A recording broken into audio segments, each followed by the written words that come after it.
Hello, everyone, no matter where you happen to be around the world today. Welcome to this play-by-play program brought to you by Explore.org and the Raptor Resource Project. My name is Mike Fitz. I'm the resident naturalist with Explore.org. We call ourselves the world's largest live nature cam network with about 200 live cameras all over the world. Today, though, we're going to be focusing on the cameras we have in partnership with the Raptor Resource Project, specifically peregrine falcons and bald eagles, maybe some other birds as well, depending on what's on our cameras. Joining me are my co-hosts from the Raptor Resource Project. Amy Reese is here with us, just fresh out of the field. Amy, how are you doing? I'm doing great. I'm happy to be back at a camper with air conditioning.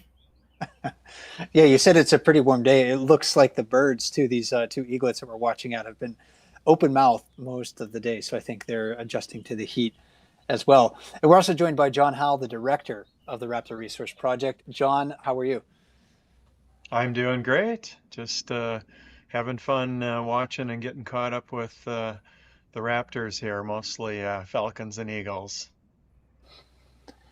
And during our program, we'll look at live footage of bald eagles and peregrine falcons through our cameras with the Raptor Resource Project. We'll describe what we see in the behavior and biology of the birds, examine some recent events from the cams. Finally, we'll try to answer some audience questions that were submitted in advance. Be sure to submit your questions for future bald eagle play-by-plays through the Ask Your Bald Eagle question form. That's a Google form. You can ask a moderator in the chat for the link to it. And thanks to everybody who sent in their questions so far. And to begin, though, if you're curious about the locations of Explore.org's cameras in partnership with the Raptor Research Project, then let's take a quick tour because we're traveling to the Mississippi River region of Iowa, Minnesota, and Wisconsin. We watch two bald eagle nesting territories near Decorah, Iowa. The Decorah North bald eagle nest is located on private property north of town. And then the territory we simply call Decorah is south of town at the fish hatchery. Then heading farther north, the Trempealeau eagles make their home on private property near Trempealeau, Wisconsin. And we also watch two peregrine falcon aeries in this area as well. The southernmost is located at Great Spirit Bluff on the Minnesota side of the river. There's another camera there, the Mississippi Flyway Cam, that sits nearby in the river's floodplain. That's within the Upper Mississippi National Fish and Wildlife Refuge. And then finally, the cliff face and bluff known as Castle Rock in Wisconsin is home to a peregrine falcon eyrie as well. So we're going to be focusing largely on those cameras today. I think maybe this is a great time, though, to head back to live footage of our Decorah hatchery nest and looking at one of our juvenile bald eagles, John, making their way up on that branch. I think maybe today is the first day we've seen branching from these birds. Yeah, going up on the branch, and I'm just gonna look at that. That is really that's really good. I think the branch to the right behind there that they call the V branch because it looks like a V, right?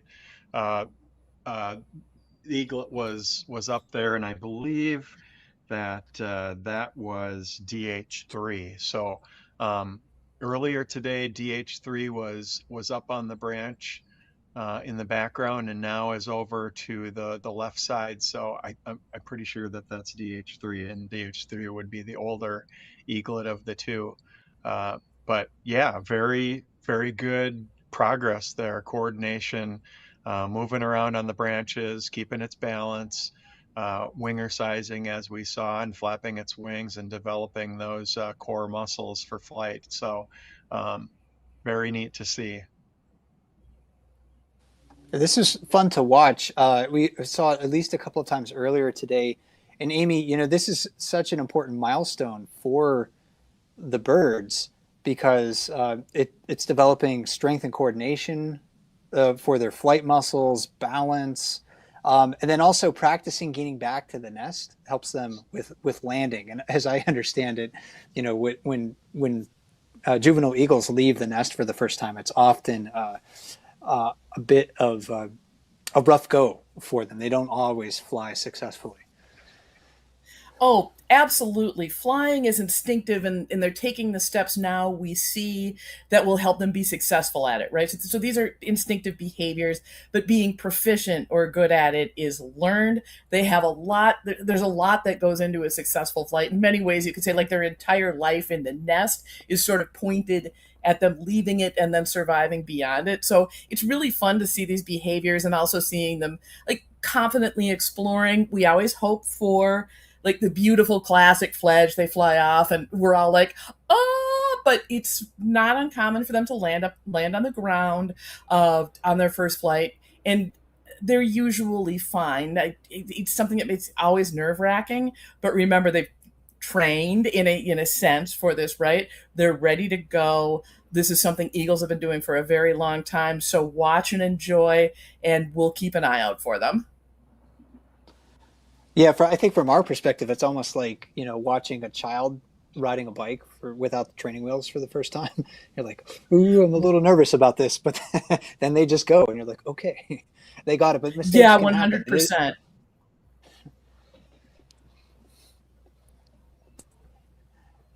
And Or as driving a we're talking, car, if you think about that. oh yeah, that's probably even. I can't imagine what my parents felt the first time I did it. I don't have kids, so I don't know what it feels like to be a parent. But I can kind of imagine maybe the stress that I put my parents through.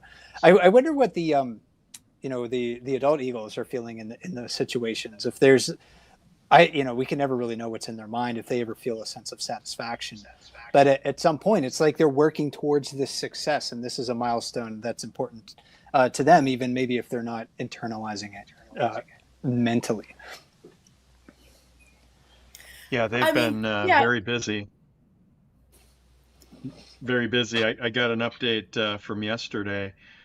So we're getting into that time period where they are learning to mantle and fend for themselves and doing a lot of self-feeding. In fact, I think probably more self-feeding now than feeding by parents. And yesterday was a tied record, I'm told by the cam operators. I didn't see these all myself, but 10 fish into the nest. Hatchery dad brought in 9, hatchery mom, HM2, 1. So with a total of 10 coming in yesterday. And that looks like a rabbit there that we're seeing a video clip of, I think. But they're doing a lot of self-feeding right now.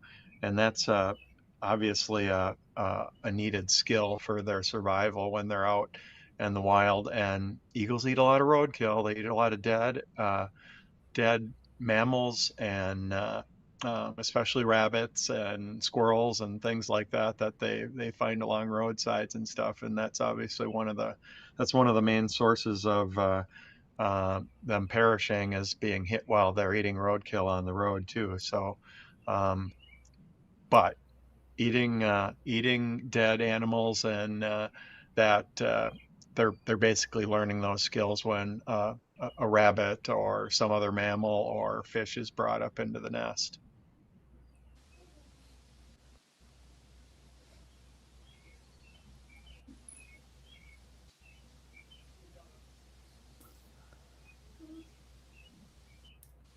What, Amy? As we're looking ahead over the next, week or so, I think I'm curious to know more about like how we're going to see these eagles continue to develop. I think there may be some, from what I've read, maybe a little bit more body mass gain. They're going to finish, growing out their feathers, and or maybe even that continues after they leave the nest. But as we're watching these birds heading into June and heading towards their time where they're truly going to fledge, what else can we expect to see in their behavior? Yeah, so in their behavior, and just a quick thing, they could what you'll see is after they leave the nest is that their keel and the flight muscles around the keel will develop, because while they're winger sizing and practicing flight, right, those don't really have a chance to develop. So that part of them will develop and grow more as they really use their wings for flying versus winger sizing, branching, and the other things that they use them for. But as far as behaviors, they have, we used to call it outdoor school. So after the eagle fledged, it was outdoor school. Oh, nice. And after they dispersed, it was Eagle College. So we will see a continuation of a lot of the behaviors we're seeing in the nest early on because the parents do provide support. So they provide some fishing. You might, I don't know that we'll be able to see them on cam, but if you're down here or watching a nest elsewhere, you might see chasing games. You might see stealing and mantling. We've seen them with, in the case of Mom and DM2, on the bank of the creek, wading into the creek to go fishing. So some very early experiences with capturing prey. John talked about also getting roadkill. They'll begin to become more proficient at not only flying, at navigating, and so on and so forth, but also at finding food, whether or not they get their first fish by themselves before they disperse. Hard to say. Sometimes it's going to happen, sometimes it's not. For about the first 30 days, based on our transmitter studies, they usually stay within a mile of the nest. After that, they'll start ranging out, coming back in, expanding their explorations, and eventually they'll leave. We've seen that based on our transmitter studies most commonly. I want to say it's like the second week of September. We've seen them go as early as August 11th. That was in 2011. And as late as, I want to say, it was early October. That was with an eagle we called Four. I don't remember the year, but she stuck around so long. We're like, is this eagle ever leaving? But yeah, look for those. We'll find those experiences for you when we can see them on camera. And then, like, if you're near the Decorah eagle, the Decorah fish hatchery, we talked about eagle etiquette, so follow that. But you might be able to see some of that behavior from the fish hatchery as well. John, you were mentioning, we're seeing more and more mantling behavior. I thought we might see a little bit of that when this dead raccoon was dropped in the nest, because the eaglet that was up on the branch, wasn't in position to take advantage of that meal. The other one that was in the nest was, but it seems like maybe the eaglet that's closest to us, DH4, I think, perhaps wasn't just that hungry, or maybe DH3 is just, again, expressing a little bit of extra dominance there. I'm not sure. Yeah, that it could be a combination of a lot of those things that you just mentioned, depending on how full their crop is and how much room they still have and what the hunger level is. That's one thing. I think they get to a certain point here where, depending on how much food is in the nest, I think we were looking at a rabbit carcass in there before, and now a raccoon just came up. So it might have a little bit to do with the amount of food that is up there. If it was a slim pickings in the nest and fresh fish comes in, we'd probably see a little bit different behavior than what we maybe saw right now as a possibility. But it could be a combination of those different things. Usually when one of them is in position there, it's almost like screening the other out. But we're not really seeing that classic mantling behavior where there is screeing, they kind of call it, and that's a little bit what it sounds like, and folding the wings out and almost shielding so nothing else can see that piece of prey. It's kind of neat to see that when it happens, but we didn't get to see it in this case.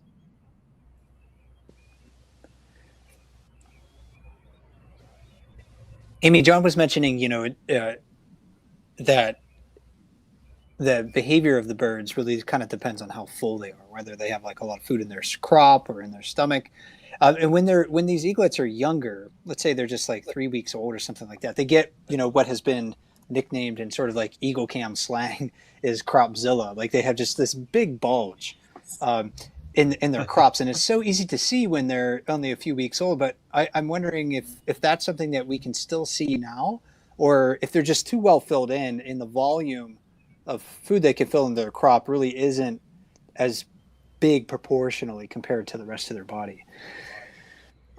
It's a little tougher to see, but you can see it, especially sort of if they're perched at the right angle compared to the camera. So you sort of you still look for the swell. It's not as visible, right? But look for a swelling sort of in the same area.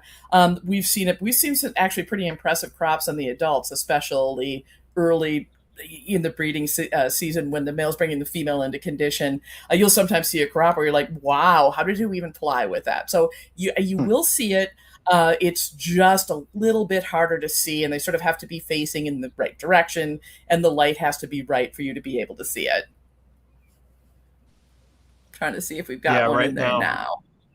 Yeah, looking at the adult right now, kind of like right below the white nape of the neck and between the two wings pointing out, kind of right in that area between there, you would see that bulging. And Amy, you're right. It's like when the parents come in, you can tell if they've been feeding. They might bring in a fish head and have the other part of the fish in their crop. So you'll usually see that bulging out quite prominently. Yeah, and it kind of looks like a ball, I guess would be like where John said where John was talking about. It kind of looks a little bit like they've got a ball in there. I don't know how else to describe it. It's very funny when you notice it. You're like, "Ooh, boy, somebody was eating well."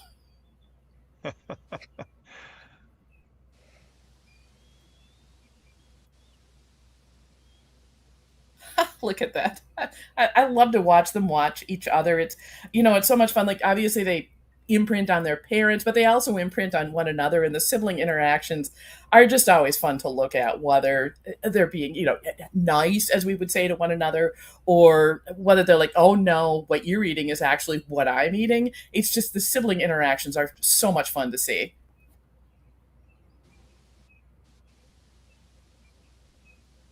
Yeah, and they got to work a little bit harder with these mammals as far as opening it up and getting at protein and muscle tissue and organs and other. I mean, one of the first things they'll go through it for, and it might be a little bit hard for people to think about, but is eyeballs and things like that. They usually go for the easiest stuff first.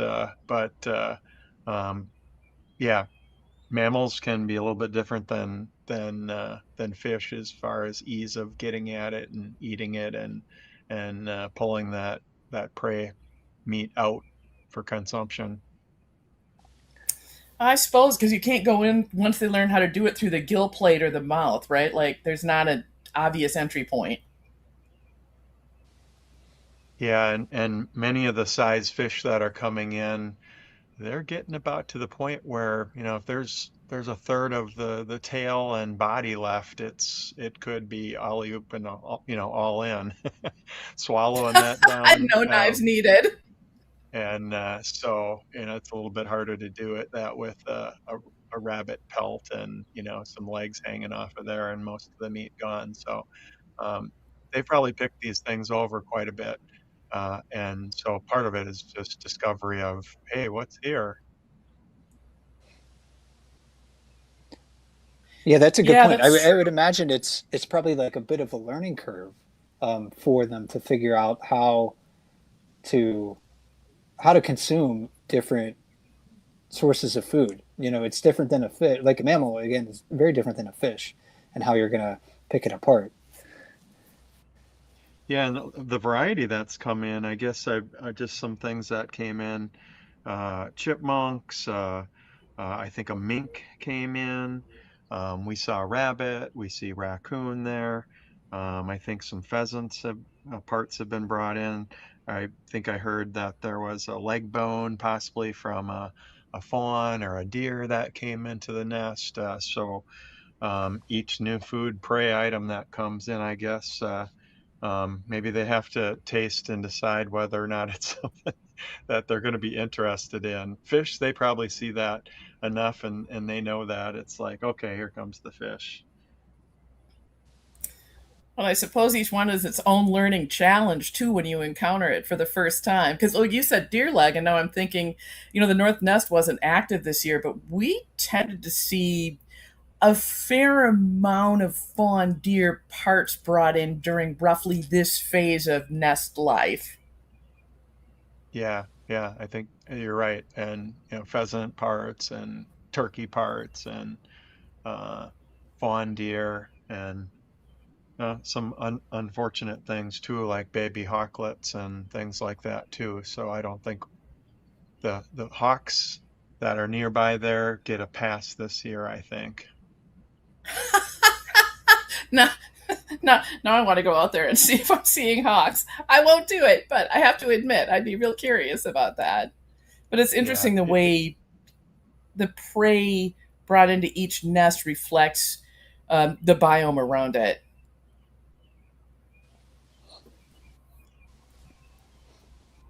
And have we seen any pellets cast from these birds recently? I was looking back at some of the clips that we have on Explorer servers, and I didn't see anything that noted that.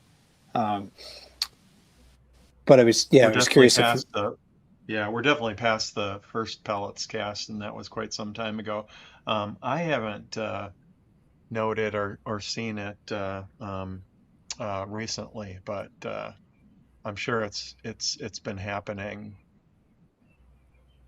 Just going to take a look at some of the notes while you guys talk. Well, yeah. While you're checking that, John, I do have. I think I found an eagle pellet, and I wanted to talk to the both of you about it. So this was on Seal Island National Wildlife Refuge. This is an island off the coast of Maine where we have our puffin cameras. And in the wintertime, gray seals will come to the island. They'll give birth to pups. Far away it is from good, better owl habitat on the mainland or more forested islands. Um, Possibly a snowy owl, but again, so far away from where they would be hunting typically. So I was thinking maybe this is an owl pellet. I don't know if either of you want to weigh in and tell me I'm full of it or not, but you're welcome to do so. Amy, what do Pull you it think? apart and look for little bones. I left it on the island, so I can't do that. But next time I'm out there, Oh, I'm going to look more because I found more than one. Um, I'm going to keep that in mind. I'm going to bring. I have my pocket knife with me. I should have teased it apart, and I didn't do that. So I regret that now. That's for me to put on my to-do list for next year. I think that's a good guess, as far as owl or eagle. Yeah, depending on size, there are falcons over there too. But with the remains that you mentioned that look like they're mammalian, that would not be falcon most likely. yeah, Osprey is going to yeah. be fish, right? So that rules them out. So I think you probably got it or about right there, either ruling it down to owl or eagle. Okay, neat. Well, I'll try to gather some more information for the future and report back. Maybe let's head back to live footage because we're still seeing our eaglets picking away at that raccoon carcass. And these birds are only a few weeks out from fledging at most.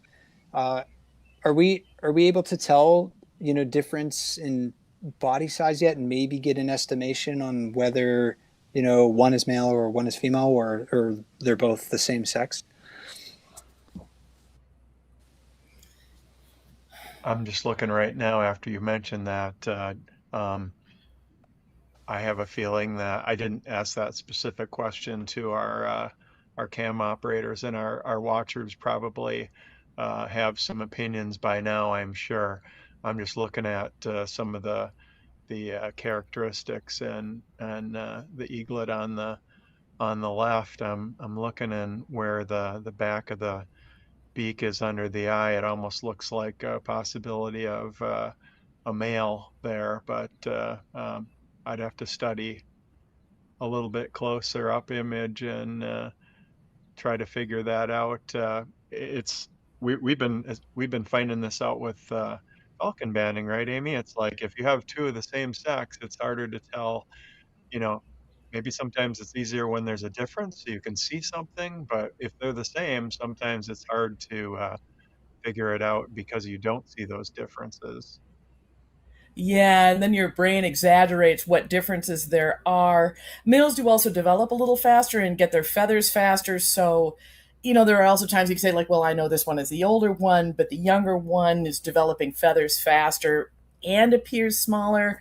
But also, this year with when we start the peregrine banding and the field work, because that starts months before we actually get out in the field. That's about the time that I tend to lose track of what's going on. So I'm really happy we have our volunteer chat moderators and our volunteer camera operators and some expert watchers because we can go like, well, I've lost track. What do you think? But I agree, John. I would agree with the one on the left. I'm really curious to hear what our volunteers think.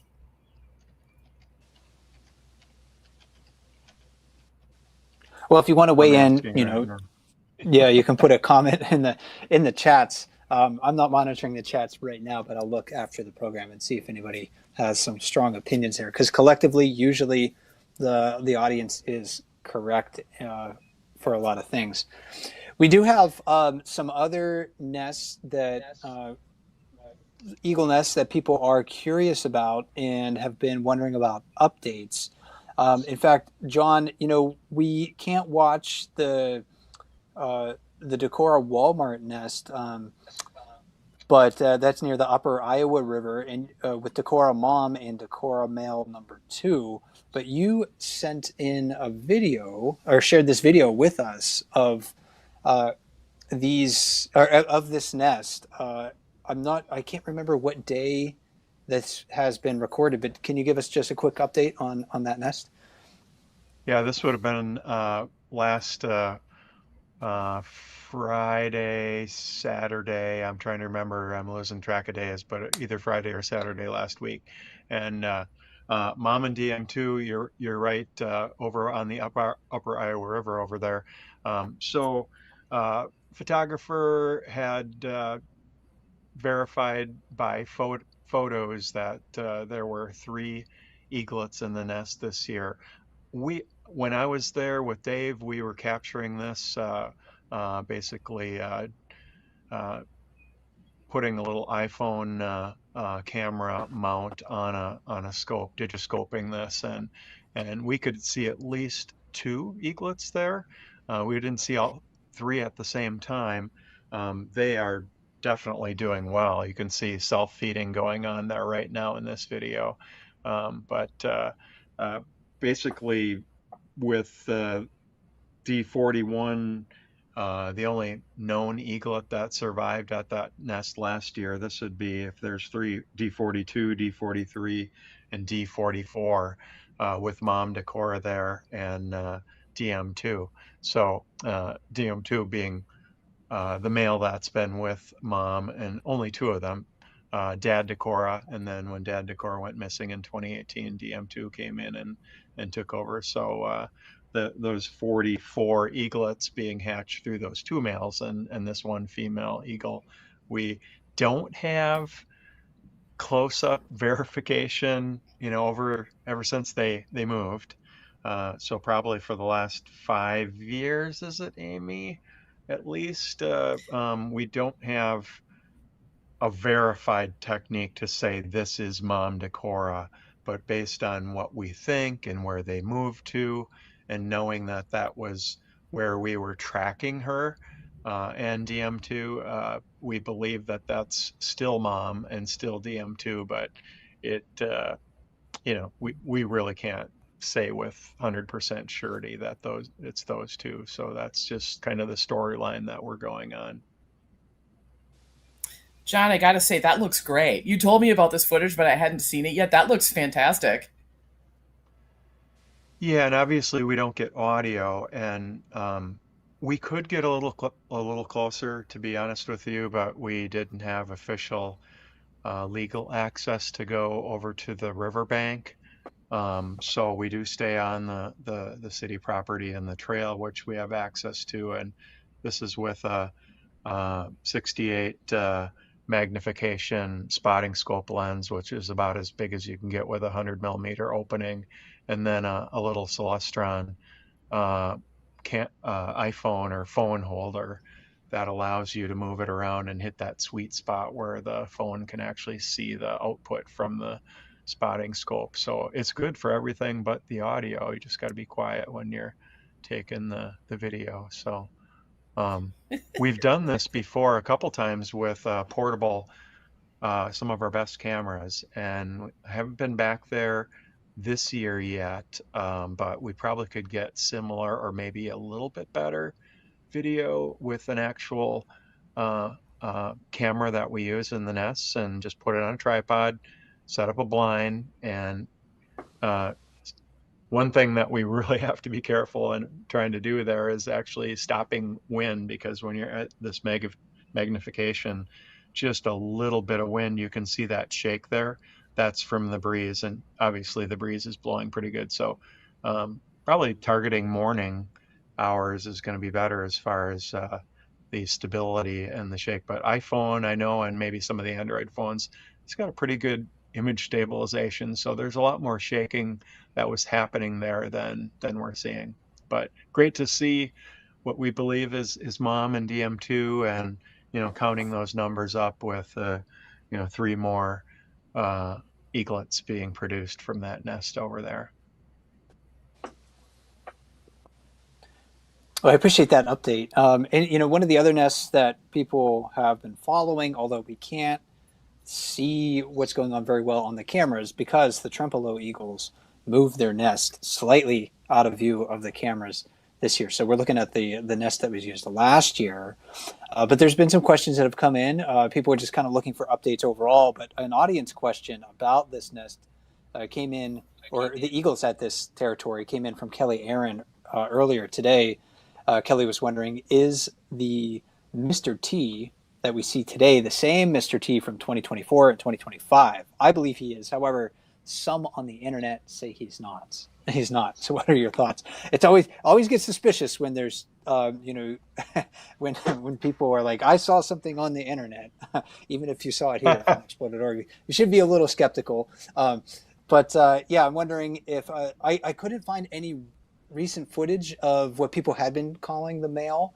So this is just a snapshot from, I think, maybe the beginning of last week.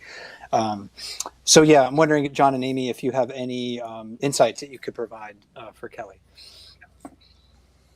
John, why don't you take this one? Of research. Yeah, I did a little bit of research on this and have been keeping up on this. And we recently just got the cameras back going live there again this week. Thanks, Amy. And but looking back, we have some pretty good footage of the 2025 season with Mr. T and Mrs. T, and that was the year of our kind of throuple there, right? The 3 eagles and oh my God. Minnesota island nest. But we've got good biometrics from Mr. T, the iris of the eye and some of those characteristics. And both of his iris kind of prints or details that we look at are very clear of little dark marks or patterns in that tissue of the iris of the eyeball. So very clear, if you want to call it that. I did go back and look at one of the original pictures that we have, and these are not the broadcasted image, but these are ones that the cam operators or we will take with the camera itself. So these are 8-10 megapixel photos, and this one where Mr. T, I believe it's still him, was in the nest, and we can see, I did blow that up and take a look at the eyeball, and there are no pock marks or little dark marks or patterns on the iris of his, that would be his right eyeball. So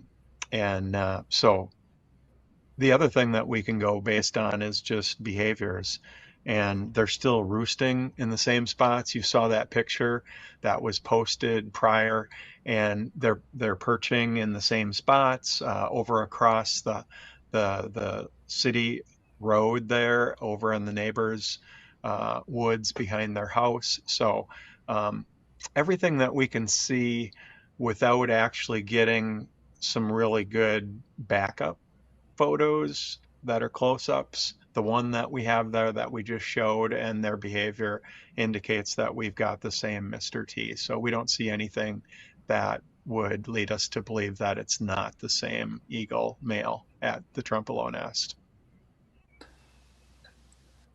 Thank you for that information as well. We also have an update on what's been going on in the nest. So if people are curious about the eaglets at the Trempealeau nest, this is some footage, John, that you shared with me earlier today. I don't think this is your footage. Can you tell us about how it was recorded and what we're seeing here? Yeah, this is from a local bird enthusiast, Larry Adams, and he's been watching and helping document what's going on there, and usually providing photos through scope with a camera from up on top of Trempealeau Bluff there, enough that we could see and identify. And I was up there too a couple times, that there's two eaglets there, but they're large enough now. They're standing tall, and this is right from down on the ground, looking up at the nest. I believe Larry took this with his cell phone, and we can see one eaglet there, and probably another one sitting a little bit lower to the left there. So again, great to see that they're doing well, and I think they're a little bit behind or close to, or a little bit behind the eagles at Decorah. So I think, what are we in our eighth week, Amy? Eighth or ninth That week? sounds about right. We're at the time of the year when I lose track, but that sounds about right. Yeah, Yeah. so I Yeah, think I think you're right. mid-June, maybe mid-June, another couple weeks, we're gonna see hopefully a fledge, and maybe their first branching, and I guess this is their nest tree. So if they go into the other nest, that is actual fledge, right? That's a different tree. So if they hop Yes, over to that the is other, actual fledge. yeah, if they hop over to the other nest, that would be a fledge. And once they do that, hopefully they'll hang around the area like they did in prior years, and we'll get to see them a little bit more up close with our cameras. So uh, cam operators have heard them. And I'm sure watchers have been doing this too. And as our watchers and Kelly Aaron questions come up from the watchers, it is really great to get the input from the citizen scientists and eagle watchers out there. It's a really neat part of watching these live cams. Neat. Yeah, I am. Yeah, looking forward to maybe catching a glimpse of them on the actual Trempealeau camera, which shows a great view of White Pine and the river. So it's one of those relaxing scenes to check out every once in a while. We've been talking about bald eagles for the majority of our program so far. And if you joined us late, thanks for being here. My name is Mike Fitz with Explore.org. I'm here with John Howe and Amy Reese from the Raptor Resource Project. I do want to turn our attention, though, to peregrine falcons, because we've been watching two nests. They've been doing quite well with the chicks within them, and these birds are going to advance fairly quickly into their flight stage, their fledging stage. And let's see, this is the Great Spirit Bluff camera that we're looking at right now. And on May 19, John, you were at this location because you had some important banding work to do, and we actually saw you on camera rappelling off the cliff face. So I guess your job is not for somebody who has a fear of heights. That's that's true, and that was me in my, back before 2013. I basically, Bob Anderson and Amy, Dave Kester, some of the seasoned and experienced rappellers back then who'd helped put these nest boxes up early in the earlier recovery days, and doing banding before I got actively involved. But just needing to put cameras and improve things, I just saw the necessity that it's like, okay, I'm just going to start doing this kind of thing. But I never thought I'd be one of those crazy RRP people going down the bluff face, even at this property where I grew up. So you can change your mind and things can happen differently. I would not take it back for anything right now. It's a thrilling, and it's really a great rewarding experience to do that. It does take getting comfortable with the equipment, believing in the capacities and what the equipment can handle, And I'm told that these ropes and things, ever since Bob and Amy taught me how to do this stuff, that they can basically hold a Volkswagen, a small car. I don't know if that matches up with the poundage ratings, Amy, but I always feel very confident that it's not going to fail on me. Um, yeah, I'm descending down there to the nest right now, and this is the site where last year Amy and I both went down and we had GoPros on and we took some video. In this case, Dave Kester is up there with the carrier, and I'm just basically getting situated down there, checking things out and getting positioned, and he'll give me the send the box down as soon as I'm ready, and I think I'm just letting him know that here. So he's doing what we call topping, and he's going to drop that carrier down carefully. I'll load the young falcons in, and then verify that the trap door is secure, and then we'll carefully bring them up for the banding. So that's really the first part of that process. And Yeah, and Amy, these are for the climbers. anything that I'm forgetting, You go ahead and jump in. No, you covered it really, really well, and this is a great look at it. I'm glad because you had mentioned you had this footage and I hadn't seen it. This is a great look at it. For the climbers in the audience, this is kind of an interesting system because we're not working with dynamic ropes. We call it climbing because we're like, what else would you call it? We're climbing, but this is actually a fully static system that is designed to be static 100% of the time, and the ropes are. Blue Water 2 caving ropes. We also use Pigeon Mountain there, 10 point something millimeter ropes. They're very, very, very strong. So the biggest danger in doing this work is not the equipment failing or the ropes breaking. I'm not going to say that would never happen, but it's extremely unlikely. The biggest danger is actually rock fall. So like you can see John's down below, Dave's up above, Dave leaned over. Everybody's being really careful about rocks because the height's formidable and you think about it, especially when you start doing it. But that's not the biggest danger we face. Yeah, that's a good point. I mean, we are aware when we're going down, and you get in the habit of this, but we probably, any new climbers, it's like that's a teaching moment. It's really, we need to be aware of this. And going down, if there are loose rocks, we will proactively remove them and let everyone know that we're going to displace and get rid of a rock out of the typical pathway that will go down to these nests that are been used for centuries here on a lot of these sites. So I think we're looking at the retrieval part. So Correct. they've just noticed me. And I love that, John. That's their, just great.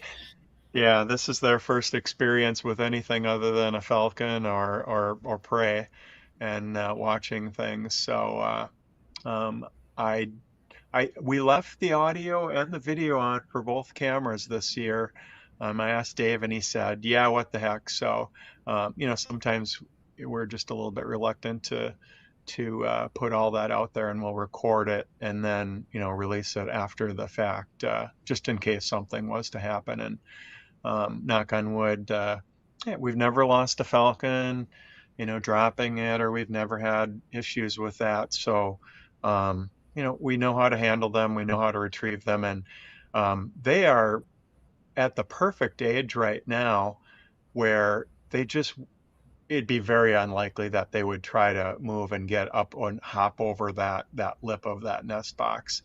And they are aggressive enough with their talons from starting to learn how to handle food and run around and fight with each other, that anything that they can grab with those, I'm basically using my glove as a way to get them to grab on, and I can pull them over, and I'm really trying to just kind of get the talon out of my glove so I can get a good handle on, and want to usually get both legs and maybe around the wings and get a good cupping hold on the falcon. So we just don't want to hurt a leg or damage something for them. So we do the best we can to make sure that it's a gentle process, even though it does not sound gentle by the noises and the calls and objection squeals and sounds, screes or whatever that they're making, right, Amy? Right, and you can't see it in the footage that we saw when John was at the box, but what he's doing, he's using one hand, and what he's doing with his other hand, because we only have one person down at the box there, is making sure that the door on the kennel that we use is staying shut. So he's also managing the door, because again, it's very unlikely. Like, John's right there. These guys aren't instinctively feeling necessarily like the need to get out on the edge of the box yet, but you also want to make sure you're running the door correctly so you don't have an accident with one of them suddenly lunging towards escape at the front. So that's why he's not using two hands. And one thing to mention that I don't see here, but it does happen at other nests, and I think that we'll encounter this on Sunday when we're at Castle Rock, is if we're looking at a video from the cliff view cam at Castle Rock, we'll probably see a little bit closer encounters with the parents flying back and forth, a little bit closer to us while we're climbing. Each set of adult falcons behave differently. Some are very aggressive and will bump you on the helmet and don't have that fear of humans. And some others are just kind of like, hey, get out of here. And when we leave, everything goes back to normal, but they're not coming as close.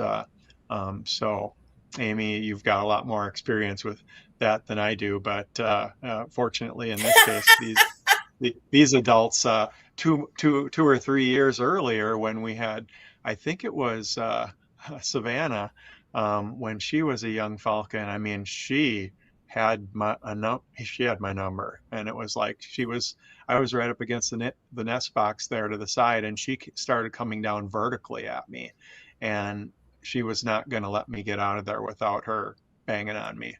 So It was Savannah, and she got you pretty good. Something else I do want to stress for the audience that's watching this as well. We have been doing this for a lot of years. We have yet, knock on wood, because God knows we just started the season this year, but we have yet to have a banding related injury or a fatality. And the parents do always come back. We get to see this at the nest boxes we have cameras at, but we've also done additional monitoring. So it seems, again, like this really invasive process. And, oh my God, the parents are terrified and the young are terrified or whatever. But Bob used to say, like, we're kind of like the boogeyman. We show up, we're a little scary, but at the end of the day, the nestlings come back, the adults won, right? The scary monsters ran away and left their children behind, and everything is just fine. So I really want to point that out, because John's right. If you're watching and you don't understand the context of what you're seeing, it can look pretty scary. But this has been a really valuable program for us. It's been an incredible thing to be part of, and it always turns out well. Mom and Dad always come back. This is yeah, a I mean, live look too at the three ISs in the nest. Sorry, John, I walked over you, but I just wanted to point out that yeah, oh, no back to problem, live no footage problem. now. I was just going to mention, we kind of talk about this and look at it, and there's always talk about, this a lot of effort. This is a lot of work for multiple people, and the Midwest Peregrine Society and other states and have management programs where people are banding falcons. I think a lot of them are on man-made buildings and urban areas, but also out on cliffs and things like that too. But there's a lot of effort that goes there, and it's like, what value is the banding program? And we got into it, and we were talking a little bit about what we know is going on with the falcons right now with bird flu and HPAI, and how we're losing some of the adult falcons in areas, and how it's much worse on the coast than it is in the Midwest, and some of the differences in prey base and things like that. But knowing the age of these falcons and where they came from and all that, we would not know that without these banding programs, and they are just invaluable to understand what's going on. And so we remind ourselves a lot that there is great value in this, especially with continuing with this peregrine falcon population. And this specific nest box, we've had black fly issues where young falcons way before, I mean, these falcons here are half brown and half white almost, and about 25, 26, 27 days maybe, they're going to be almost brown by 30s.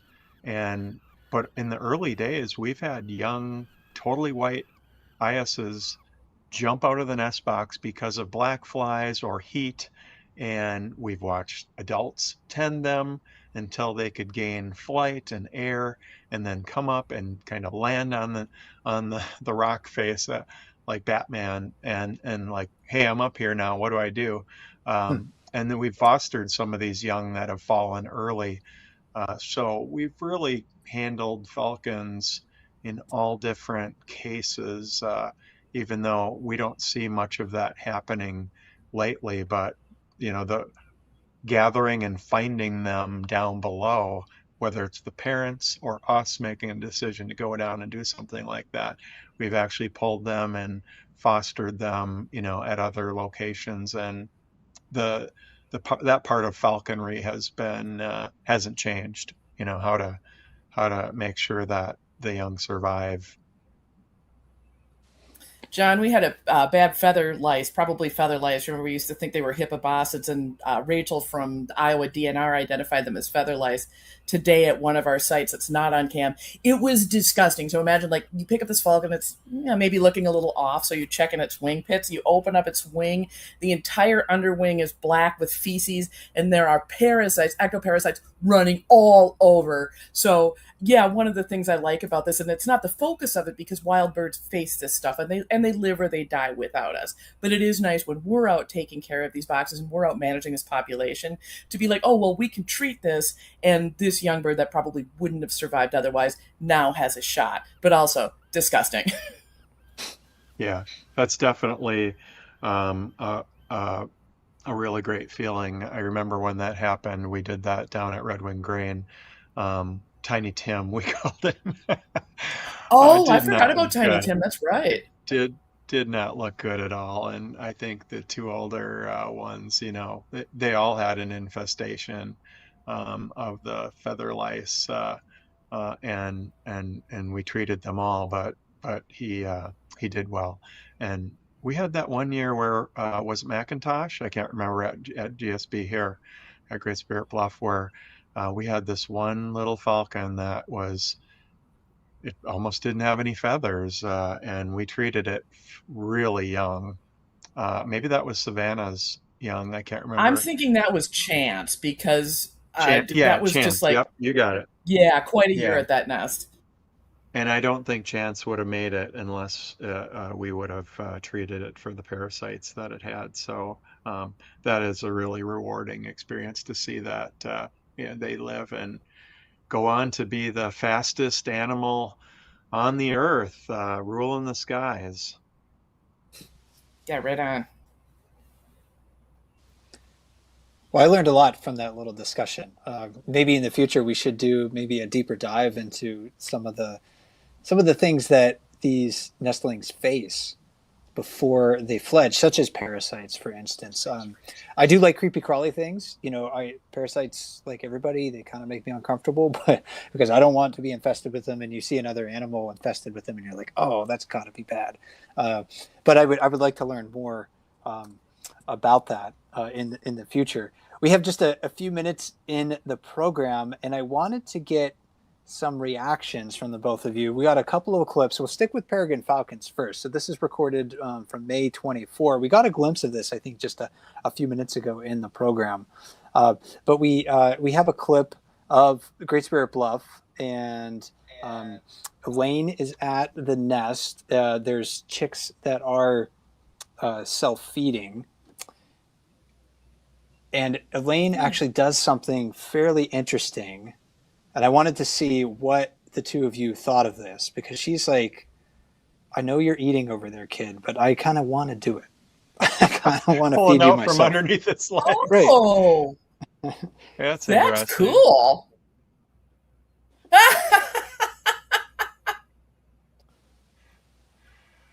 Yeah, I don't know, Amy. What do you think? It's like this.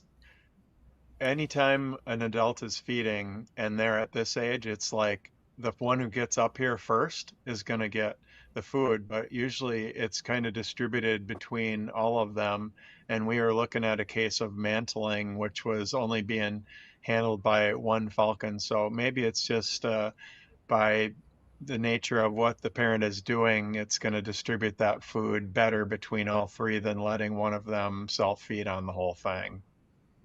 Yeah, that's fascinating. I actually don't. I'll need to do a little more reading on this. I don't really have a thought on it other than that redistribution is clearly going on, and what led to that is it this instinctive behavior. I have no idea. That wow, that was really cool. Yeah, I thought it was That interesting, although I Mm. couldn't understand what was necessarily going on because the the the IS that had the food seemed to be doing quite fine. It didn't need any help, but Elaine had different ideas. yeah, right. I mean, I guess sometimes moms step in and make the decision whether they're human moms or animal moms, right? That's fascinating. Yeah, one thing I can tell you, and I've been joking around with some of the cam operators about this, is Elaine has been very particular about being the one to feed the young.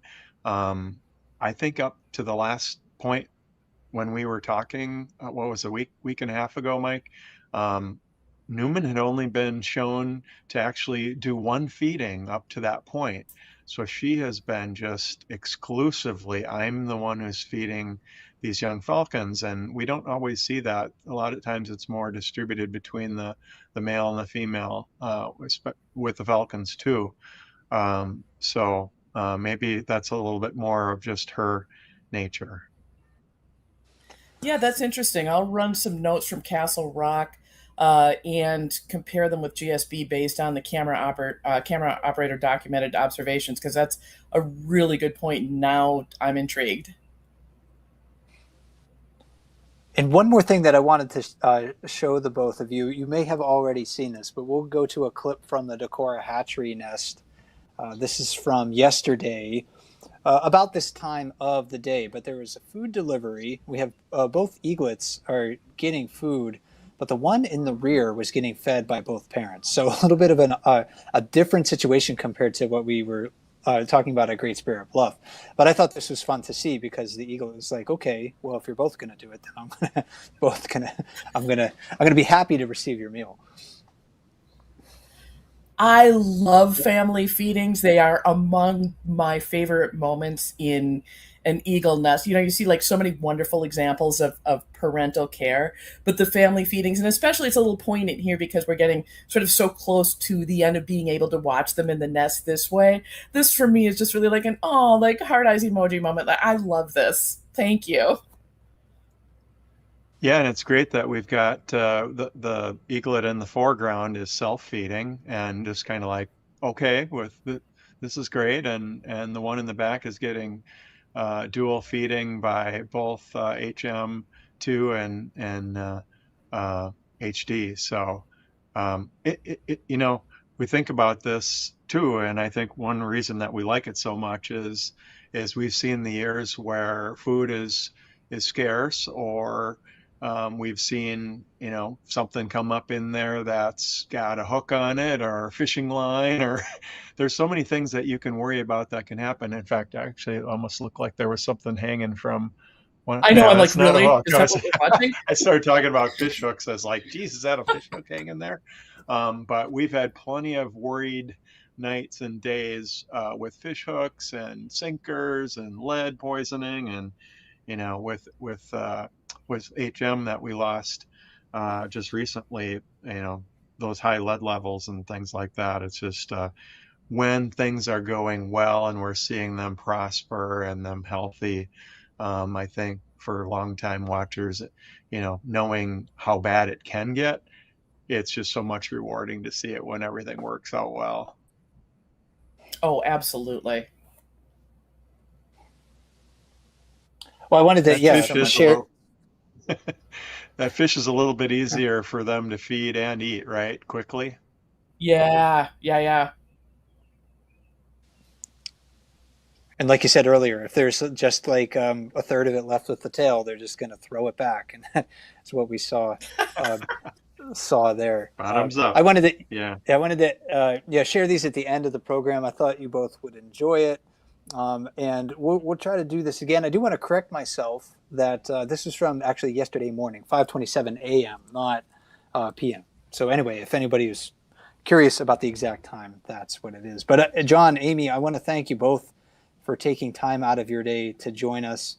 A lot of stuff to talk about, a lot of stuff to look forward to as well on our Eagle and Falcon camps. So thanks again. Yeah, thanks for putting this Thank all you. It was a together. lot of That's fun. what your all this prep and working, putting this stuff together, it makes it easy for us to do this. So much appreciated. You're quite welcome. And my co-hosts today for this play-by-play with the Raptor Resource Project have been Amy Reese and John Howe.